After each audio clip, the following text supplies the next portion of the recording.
अवांजी समातुन ताईं radio voice of Sindh London. Sindh में मुतबादल क़यादत जो बहरान ऐं क़ौमी सियासत ते पवंदड़ नाकारी असर जे उनवान हेठि सामी मेमण लिखे थो। सिंध जी सियासी तारीख़ जदोजहद क़ुर्बानी ऐं फ़िक्री मज़ाहिम सां भरपूर रही आहे।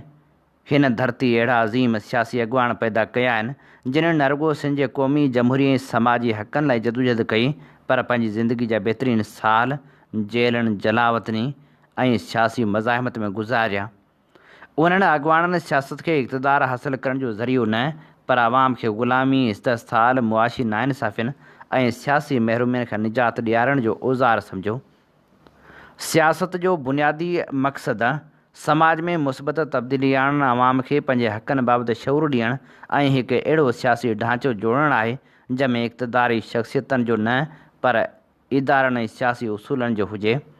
अफ़सोस जो सिंध जी क़ौमी सियासत में हिकु अहिड़ो बहरान घणे वक़्त खां मौजूदु आहे जंहिं ते संजीदगी सां ॻाल्हाइण जी ज़रूरत आहे।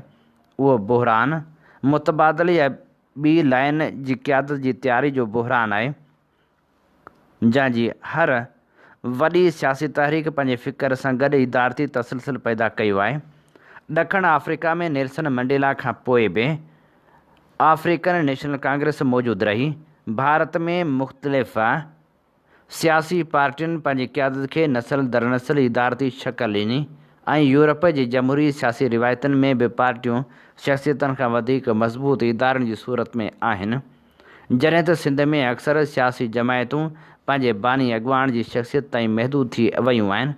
सिंध जी क़ौमी सियासत ते नज़र विझूं त GM सैयद, हैदर बशीर जतोई, रसूल बख्श पलीजो, मुमताज़ भुट्टो, फाज़िल राहू, बशीर खान कुरैशी, डॉक्टर अरबाब खुआवड़ ऐं ॿियनि केतिरनि ई अॻुवाननि पंहिंजे पंहिंजे दौर में अवामी शऊर पैदा करण ऐं क़ौमी सवाल खे उजागर करण में अहम किरदारु अदा कयो। उन्हनि मां केतिरनि ॾहाकनि ताईं जदोजहद कई, हज़ारे कारकुन तयारु कया, पर अफ़सोस सां चवणो पवे थो त सियासी पार्टियुनि जे अंदरि मज़बूत इदारती मुतबादिल क़यादत पैदा करण जे अमल खे घुर्बल अहमियत न ॾिनी वई। नतीजे तौरु जॾहिं को वॾो अॻुवान हिन दुनिया मां लाॾाणो करे थो त संसद पार्टी फ़ौरी तौरु गिरोह बंदी, अंदरूनी इख़्तिलाफ़नि, तोड़ फोड़ ऐं क़यादत जे बहरान जो शिकार थी वञे थी। केतिरनि ई पार्टियुनि जी तारीख़ इन ॻाल्हि जी शाहिद आहे त अॻुवान जी वफ़ात या अमली सियासत खां अलॻि थियण खां पोइ पार्टी जे सियासी असर पज़ीरी तेज़ी सां घटिजी वई। सिंध जी क़ौमी सियासत में शख़्सियत परस्ती हिकु वॾो मसइलो बणिजी चुकी आहे। सियासी कारकुननि खे नज़रियाती तरबियत ॾियण बदिरां अक्सर संदन वफ़ादारी शख़्सियतनि सां जोड़ी वेंदी आहे। जॾहिं शख़्सियत मौजूदु न रहे त तनज़ीम बि पंहिंजो वजूद विञाइण लॻे थी। उन करे पार्टियुनि जी बका कंहिं हिकु फ़र्द सां न, पर इदारती फ़िक्र ऐं सियासी तरबियत सां ॻंढियल हुजणु घुरिजे। सिंध जी क़ौमी सियासत में अॼु बि कुझु अहम नाला अवामी सतह ते मौजूदु आहिनि, जिन में कादर मक्सी, अयाज़ लतीफ़ पलीजो, सैयद ज़ैन शाह ऐं ॿिया अॻुवान शामिल आहिनि। उन्हनि अॻुवाननि पंहिंजी पंहिंजी सियासी जदोजहद वसीले अवामी सुञाणप हासिल कई आहे ऐं क़ौमी सवाल खे ज़िंदा रखण में किरदारु अदा करे रहिया आहिनि। पर सभ खां अहम सवाल इहो आहे त छा उन्हनि पंहिंजे पार्टियुनि में अहिड़ी मुतबादिल क़यादत तयारु कई आहे जेका ईंदड़ 20 या 30 सालनि ताईं सियासी सफ़र खे जारी रखी सघे। हीउ सवाल सिर्फ़ु उन्हनि 3 शख़्सियतनि ताईं महदूदु न आहे, पर सिंध जी समूरी क़ौमी ऐं जमहूरी सियासत लाइ इंतिहाई अहम आहे। जेकॾहिं अॼु खां ई 2 या 3 लाइन जी क़यादत तयारी न कई वई त ईंदड़ ॾहाकनि में सिंध जी क़ौमी सियासत हिकु भेरो ॿीहर क़यादत जे बहरान जो शिकार थी सघे थी।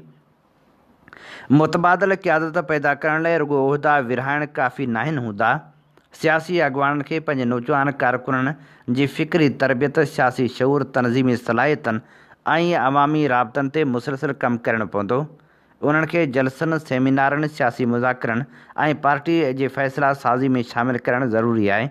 नौजवान क़यादत खे इख़्तिलाफ़ राय बर्दाश्त करणु, सियासी तदब्बुर, मीडिया सां ॻाल्हाइण ऐं अवामी मसइलनि जी सम्झ पैदा करण लाइ मौक़िया फ़राहम करणा पवंदा। सिंध जी क़ौमी सियासत में हिकु ॿियो अहम मसइलो सियासी विरासत जी गैर जमहूरी मुंतक़िली आहे। केतिरनि ई पार्टियुनि में क़यादत तनज़ीमी सलाहियतनि बदिरां ज़ाती वेझड़ाइप या ख़ानदानी बुनियादनि ते मुंतक़िल थींदी रही आहे, जंहिं सबबि सियासी कारकुननि में मायूसी पैदा थींदी आहे।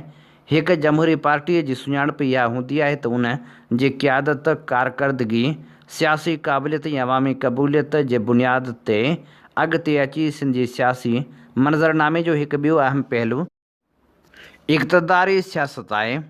पाकिस्तान पीपल्स पार्टी गुज़िरियल 4 ॾहाकनि खां सिंध जे इक़्तिदार ते मुख़्तलिफ़ शकिलनि में क़ाबिज़ रही आहे। भुट्टो ख़ानदान जे सियासी विरसे खे इस्तेमालु कंदे हिन पार्टी मुसलसल इक़्तिदार जा फ़ाइदा हासिल कया आहिनि। उन दौरान सिंध जी क़ौमी ऐं जमहूरी पार्टियूं हिकु मज़बूत सियासी मुतबादिल तौरु पाण खे मुनज़म न करे सघियूं आहिनि, जंहिंजा पिणु केतिरा ई सबब आहिनि। जेकॾहिं अॼु जी क़यादत पंहिंजी सियासी अना ज़ाती हैसियत ऐं शख़्सी मक़बूलियत खां मथे थी सोचे त हू सिंध जे मुस्तक़बिल लाइ हिकु मज़बूत सियासी बुनियाद छॾे सघे थी। ॿी सूरत में हर ॾहाके खां पोइ असां साॻियो सुवालु वरजाईंदा रहंदासीं त फिलाणो अॻुवाण वियो त हाणे पार्टी जो छा थींदो।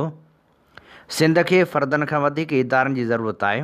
सिंध खे नारेबाज़ कारकुननि बदिरां फ़िक्री, इल्मी ऐं सियासी तौरु तरबियत याफ़्ता क़यादत जी ज़रूरत आहे। सिंध खे अहिड़ियुनि सियासी जमायतनि जी ज़रूरत आहे जेके पंहिंजे बानी अॻुवाणनि खां पोइ बि ज़िंदा रहनि ऐं क़ौमी हक़नि जी जदोजहद खे जारी रखनि।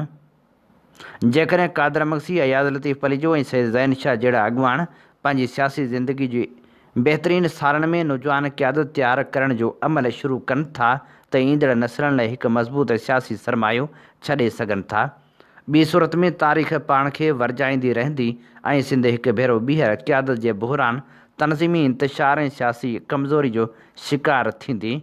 सिंध जी क़ौमी सियासत जो मुस्तक़बिल रुॻो हिकु या ॿिनि अॻुवाण सां वाबस्ता न हुजणु घुरिजे, पर हिकु अहिड़ी सियासी रिवायत सां हुजणु घुरिजे जेका फ़िक्र, तनज़ीम, जमहूरियत ऐं मुतबादिल क़यादत जे उसूलनि ते बीठल हुजे।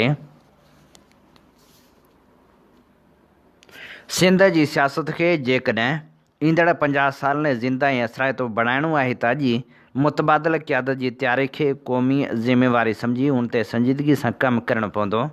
ॿी सूरत में सियासी ख़ाल पैदा थींदा रहंदा ऐं सिंध पंहिंजे हक़ीक़ी सियासी ताक़त खां महरूम रहंदी। हीअ असीं अव्हांजी ख़िदमत में पेश करे रहिया हुआसीं सामी मेमण जो लिखियल लेख। अवां जी समातुनि ताईं radio voice of Sindh London.